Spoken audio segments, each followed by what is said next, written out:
موضوع الشرائح ده هو استخدام تكنولوجيا النانو اللي احنا شفنا بيها زي البارتكلز اللي هي الصغيره دي. احنا بنقول ان احنا بنتعامل في واحد على بليون، واحد على بليون من المقياس. فانت بتتعامل معلش بس اخلي الصوره دي شويه، خلي الصوره شويه.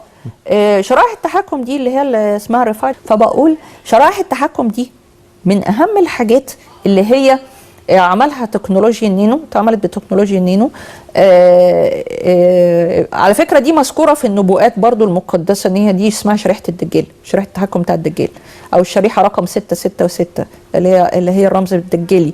دي اللي مذكوره في نبوءات في رؤيا يوحنا اللاهوتي، ومذكوره في دانيال اللي هي رقائق الدجال او شريحه الدجال اللي هي بتاعه التحكم، اللي هيتحكم في الاشخاص. الحكومه الامريكيه اشتغلت بتكنولوجيا النانو. الكلام ده على فكره من سنين طويله، مش حديثا قوي، الكلام ده من سنين طويله، بس الناس الشرائح دي بتتركب بمزاجهم. ما انا هقول لحضرتك حاجه. الشرائح دي عباره عن زي ما حضرتك شايف كده شكلها، دي فيها سيستم كامل. هما بيقنعوا الناس ان دي بتخزن فيها، يعني انا عايز حضرتك تركز والمشاهدين يركزوا، هما بيقنعوا الناس ان دي بيخزن فيها تاريخك المرضي وتاريخك المالي، بحيث ان انت بعد كده هتيجي بدل ما انت تحط كريدت كارد هتقوم عامل بالشريحه. Now to the American company sparking a fierce debate across this country tonight. A business in Wisconsin implanting microchips in its employees in the skin of their hands. So what are they tracking, and would you say yes if your boss asked you to do the same?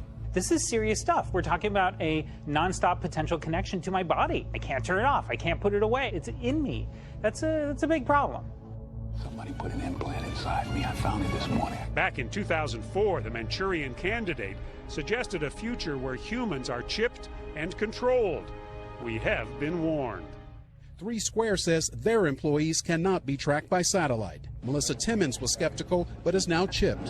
Yeah, right now it's only to buy a candy bar and get in our building, but there's a lot more that's going to be coming with it. Tonight, science fiction about to come to life at Wisconsin company 3 Square Market. What did the employees say when you brought this idea to them? Half of them actually within 5 seconds says yes.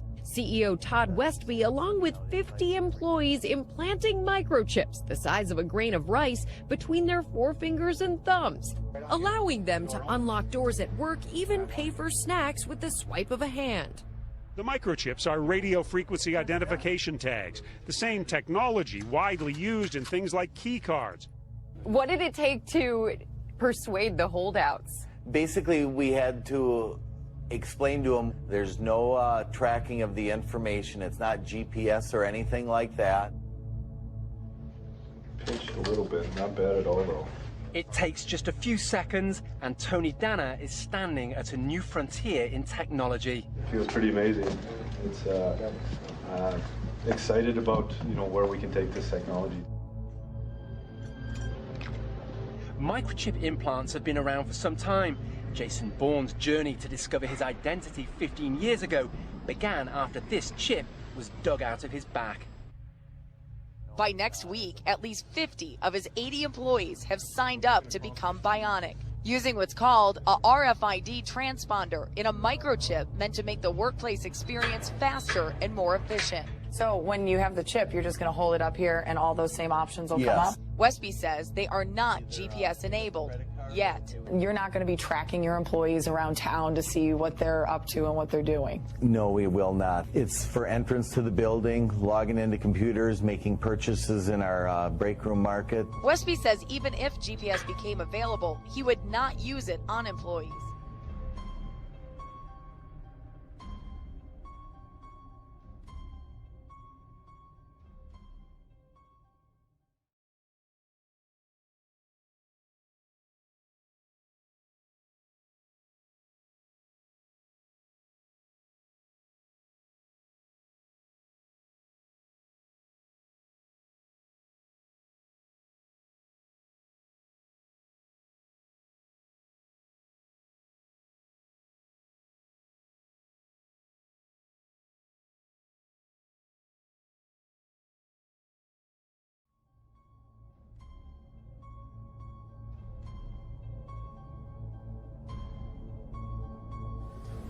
It's flying itself. Its processor can react 100 times faster than a human. The stochastic motion is an anti-sniper feature.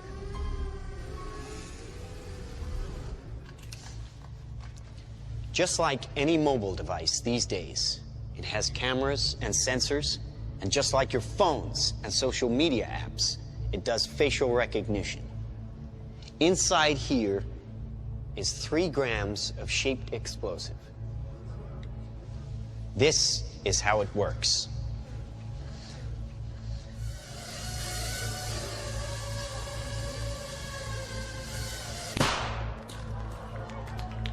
Did you see that? That little bang is enough to penetrate the skull and destroy the contents. The bad news is this structure was set up by those who want to establish a global government system. They've set this structure up years ago. This is why I keep saying to you, you don't have any idea how far behind we really are. But here's the good news. God is not uninvolved in man's freedom. All day about this subject. It is solemn.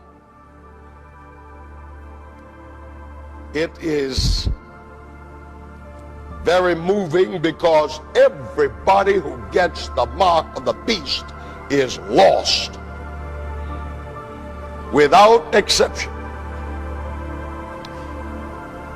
I want to read a little bit to you. Now, Revelation 14, all of these chapters are right together.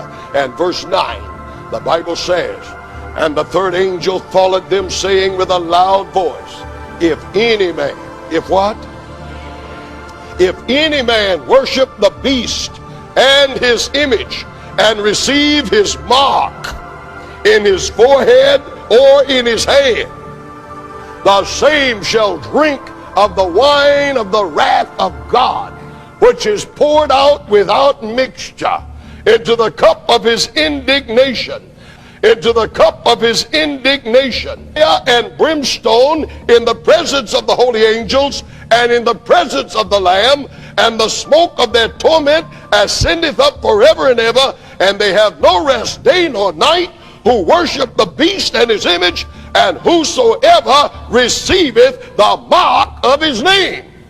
I think by now you probably feel we ought to avoid this mark of the beast. Am I right? Amen. And the safe thing to do is get out of that crowd. Now, ladies and gentlemen, it is obvious that the mark of the beast comes with the greatest condemnation in the Bible, and it comes with the severest sentence in the Bible, and it is handed down by the eternal judge.